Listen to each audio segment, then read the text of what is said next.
Blackwing Vayu. All right, so this is an addition to Blackwings and to Vayu Turbo. It's obviously created the Vayu Turbo deck. It's one of the few monsters that has utility on the field and in the grave. On the field, you can summon it via Shura with its effects negated and synchro with it. It's also pretty good for Icarus attack, right? Stuff like that. In the hand, it's good for Allure of Darkness. You can also drop Collude on it on the field if you absolutely have to.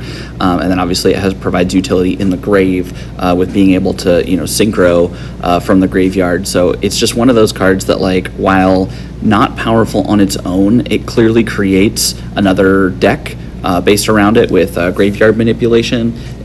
Speaking of which, it also makes Dark Arm Dragon more live in decks that run Vayu because you can manipulate your graveyard. It also provides utility for extra deck monsters when they die for something more than just Call the Haunted fodder.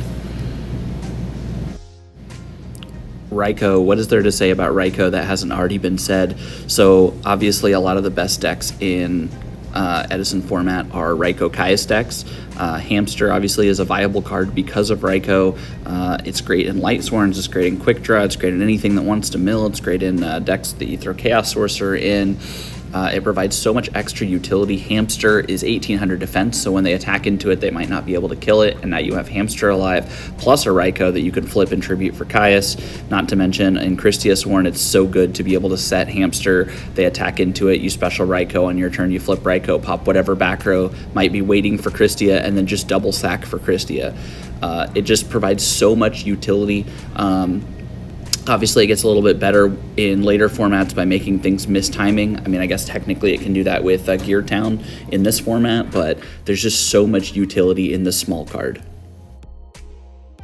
Speaking of Raikou Caius format, Caius, the most popular monster in the game in Edison format.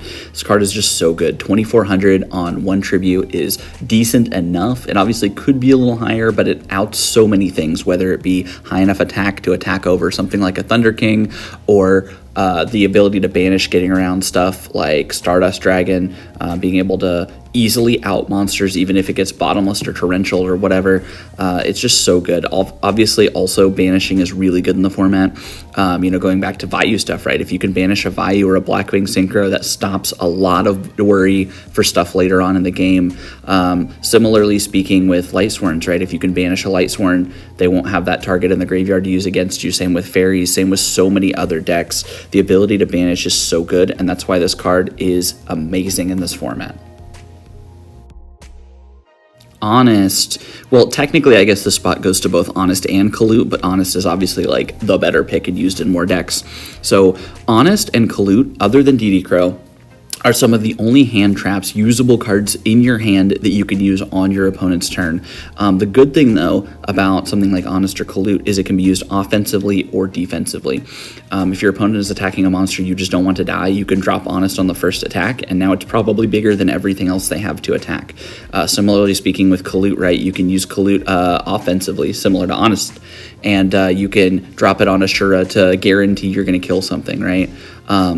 Also, with Collude and Honest, you can use it to go for game, right? If your opponent is at low life, you can summon, a weak light monster, a weak Blackwing, and drop either double Honest or double Collude or whatever to just get that much damage over things. It's one of the few hand traps and makes you think twice when you attack Blackwings or light monsters.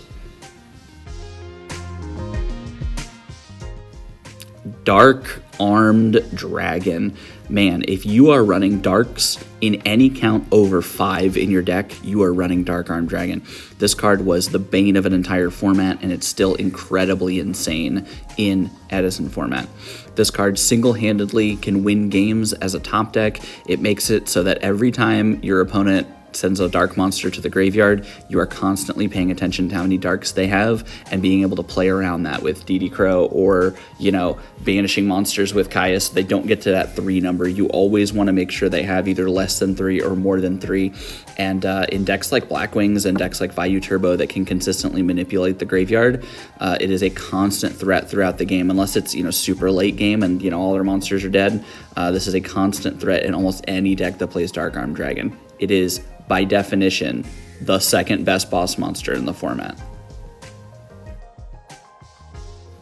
Speaking of boss monsters in the format, this is the best. This is one of those cards that even if you're not a Yu-Gi-Oh player and you read this card, it just seems broken right off the bat, right? It's high attack. Even though it's got high starts, you don't have to tribute summon for it. If you have 4 Light Sworns in graveyard, you can just special summon it, which obviously is what the deck does. So high attack, easy summoning condition. On top of that, you can pay 1,000 to blow up everything on the field, and somehow that's not once per turn. So if you blow up everything on the field and somehow there's still something that remains, you can blow up again. Or if you have those pesky, dandelions or something like that that leave something behind when it dies, you can do it again. It's also not one of those cards that says it's the only one that can be on the field. So you can double Judgment Dragon in Edison format, and in Christia Sworn, double Judgment Dragon plus Soul Purity and Light is game. This card is insane in addition to all the other benefits that Lights have with Beckoning Light and Honest.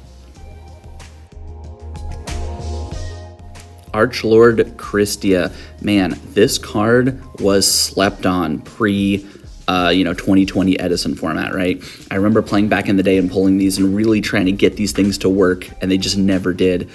This card enables Christia Sworn. This card enables the Pure Fairy deck, which without Christia would just be kind of a terrible anti-meta deck. This card is a great boss monster. It has, similar to Dark Arm Dragon, it can special summon itself, although unlike Dark Arm Dragon and Judgment Dragon, you can actually tribute summon for this, like we mentioned in the Raikou portion. Neither player can special summon is great. The add back a fairy on summon is also pretty incredible, because even if it gets bottomless, you still get something. And all of this not even mentioning the Floodgate no player can special summon effect. It's crazy. It has synergy obviously with Herald the Orange Light and Honest. The only downside to this card is that it's very limited in the decks that you can play. All right, number 1, Gores. Man, I don't know if you guys saw this coming or not, but this card is insane. While it's not in every deck, it's in a ton of them. And even decks that run continuous stuff, like Black Wings with Black Whirlwind, sometimes even run Gores because it's that good. The reason why it's number 1 is because, similar to Honest and Kalut, but on a much wider spectrum, this card makes you rethink the battle phase completely. Ever since the release of this card, even into Modern, players always attack lowest to highest, so that if your opponent drops Gores, they don't have to worry about it. And obviously Gores is at 3 and not a threat in Modern format at all. It just makes you rethink how the game is played and make sure that unless you are literally killing them, unless they have 1,000 attack and or 1,000 life points, sorry, and you have a monster that can kill them immediately, if they have any life points left, you always have to worry about Gores. A constant threat through the rest of the game.